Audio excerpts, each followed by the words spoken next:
सितारे हैं वो भी शर्माए। तो चलिए बुलाते हैं अगले कंटेस्टेंट को। हाय सर, हाय मैम, नमस्कार।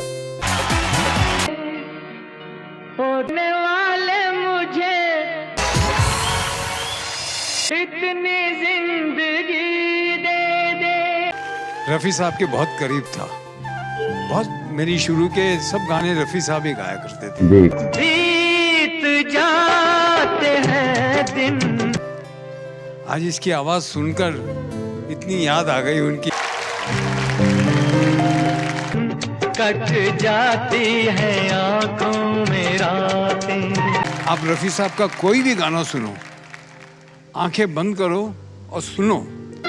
रहा गर्दिशों में हरदम। आपको लगेगा कोई बहुत सज्जन, बहुत नेक इंसान गाना गा रहा है। मेरे इश्क का सितारा। कमाल गाया आपने। और मतलब मैं एज अ जज और इंडियन आइडल के राही मनवा दुख की चिंता क्यों सताती है। की तरफ से मैं आपका धन्यवाद करता हूं कि आपने हमारी ना सिर्फ इज्जत रखी, आपने हमारा सर ऊंचा किया। दुख तो अपना साथी। आज मैं आपको वो सुनाने वाला हूं जिसे सुनकर एक जमाने में लोगों के दिल कांप जाया करते थे। 100 बार जन्म लेंगे। रात की तन्हाई में अगर कोई इन गानों को सुन लेता है आज भी, तो ना जाने कैसी कैसी फीलिंग्स उसके दिल के अंदर आती है। वो जब याद आए। रफी साहब ने हमें हर जज्बे का एहसास कराया है, कभी खुशी का, कभी गम का। भरी दुनिया में आखिर हर परेशानी से निकलने का तरीका उनके गानों में कोई दिल के खेल देखे महसूस कर सकते हैं हम। ऐसे ही कुछ गाने हैं, कुछ गीत हैं जो कि मैं आपके सामने आगे प्रेजेंट करूंगा। के मोहब्बतों की बाजी। और उम्मीद करता हूं कि आप लोगों को बहुत ज्यादा पसंद आने वाला है ये एपिसोड। मेरे सफर के बारे में जानने से पहले मैं आपको एक बहुत पुराने सफर की तरफ लेकर चल रहा हूं। जी हां, मोहम्मद रफी साहब की बात कर रहा हूं मैं, कि रफी साहब ने किस तरह से अपनी जिंदगी का सफर शुरू किया था। ये बातें मैं आपके सामने रखना चाहता हूं। दोस्तों, एक जमाना था जब मोहम्मद रफी साहब छोटे बच्चे हुआ करते थे। पाकिस्तान के एक छोटे शहर, छोटे से गांव सुल्तानपुर में आप रहते थे। आपकी आवाज बहुत प्यारी थी, बचपन से ही प्यारी आवाज थी, और गाने के भी शौकीन थे।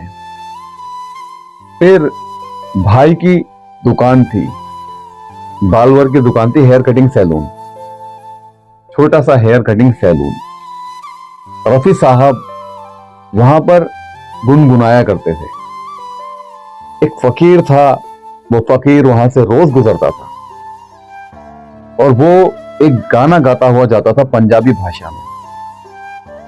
रफी साहब जब उसे देखते तो उस गाने को वो गुनगुनाया करते थे। उनकी गुनगुनाहट वहां के तमाम लोग सुना करते थे और वो लोगों के सामने सुनाया करते थे। लोगों को बहुत पसंद आती थी वो प्यारी सी हरकत मोहम्मद रफी साहब की। लेकिन कोई ऐसा मौका नहीं मिल रहा था जिस मौके की वजह से रफी साहब आगे बढ़ सके। छोटे बच्चे थे, वो फकीर अक्सर उनके पास बैठ जाया करता था। और अक्सर यही होता है दोस्तों कि जब हम किसी इंसान के साथ इमोशनली टच हो जाते हैं तो उसके दिल से हमारे लिए दुआएं निकलती हैं।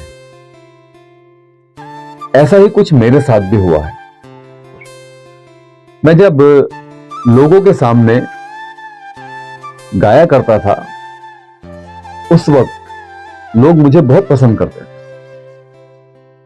और मुझे खुशी होती थी। फिर वक्त ऐसा आया कि हर जगह पर जहां पर भी मैं जाता था और गाने का प्रोग्राम होता था तो लोग खुद ब खुद खड़ा कर दिया करते थे। वही रफी साहब के साथ हुआ था। कुंदन लाल सहगल जी का एक शो था, उस शो में उन्होंने प्रेजेंटेशन देनी थी। रफी साहब छोटे थे और कुंदन लाल सहगल उनके लिए सुपरस्टार के तरह थे, और रफी साहब ने उनके शो को देखने जाना ही था, अपने भाई के साथ गए। इत्तेफाक की बात कुछ ऐसी हुई, वहां पर बिजली चली गई और बिजली जाने के बाद कुंदन लाल सहगल साहब वहां पर परफॉर्मेंस देने से मना कर दिया और वो चले गए। कोई और बात भी हुई होगी शायद, लेकिन वो चले गए। स्टेज पर सन्नाटा छा गया, चारों तरफ पब्लिक बैठी हुई थी, जैसे कि आज आप लोग यहां पर बैठे हुए हैं। लोग बेचैन थे अपने सुपरस्टार को सुनने के लिए, पैसे खर्च करके आए थे लोग, लेकिन कोई दूसरा गायक कलाकार नहीं था वहां पर। तब किसी ने कहा कि रफी साहब भी गाना गाते हैं। छोटे थे लेकिन आवाज बहुत अच्छी थी। किसी ने स्टेज पर खड़ा कर दिया, बिना माइक के गाना गाया आपने, बिना माइक के गाना गाया आपने, और पब्लिक ने सुना। और जब पब्लिक ने उस गाने को सुना तो बिल्कुल एकदम से खामोशी छा गई स्टेज पर। रफी साहब गाते रहे, लोग सुनते रहे। रफी साहब गाते रहे, लोग सुनते रहे। यहां से शुरू हुआ हमारे प्यारे मोहम्मद रफी साहब का सफर। ऐसे ही मेरे साथ भी हुआ। एक चाय की दुकान पर खड़े होकर गाना गा रहा था। किसी ने कहा, सलीम भाई आपकी आवाज तो बहुत अच्छी है, आप क्यों नहीं इंडियन आइडल चले जाते हैं? मैंने कहा, भाई वो एक बहुत बड़ा शो है, मेरी औकात नहीं, मैं डिजर्व नहीं करता। तो उन्होंने कहा, नहीं नहीं सलीम भाई आप कोशिश करिए, आपका नंबर जरूर आएगा वहां पर। मैंने दोस्तों ऐसे करके अपनी जेब देखी, खंडन गोपाल, वहां कुछ नहीं था जेब के अंदर, आने का किराया भी नहीं था, लेकिन फिर भी हिम्मत बहुत थी। वहीं पर मेरे प्यारे उन भाइयों ने अपनी जेब से चंदा इकट्ठा किया और बहुत ढेर सारे पैसे इकट्ठे हो गए और मुझे यहां तक पहुंचा दिया। किस्मत की बात, सोशल मीडिया पर कुछ वीडियोस वायरल हो गए और आपका ये सलीम, आपका ये नौकर, आपका ये खादिम आज आपके सामने खड़ा हुआ है। दोस्तों हमेशा बस आप इसी तरह से मेरा सपोर्ट करते रहिए। मोहम्मद रफी साहब के नाम को मैं क्या चमकाऊंगा, लेकिन पूरी दुनिया में उनके नाम का डंका बजने लगेगा इंशाअल्लाह।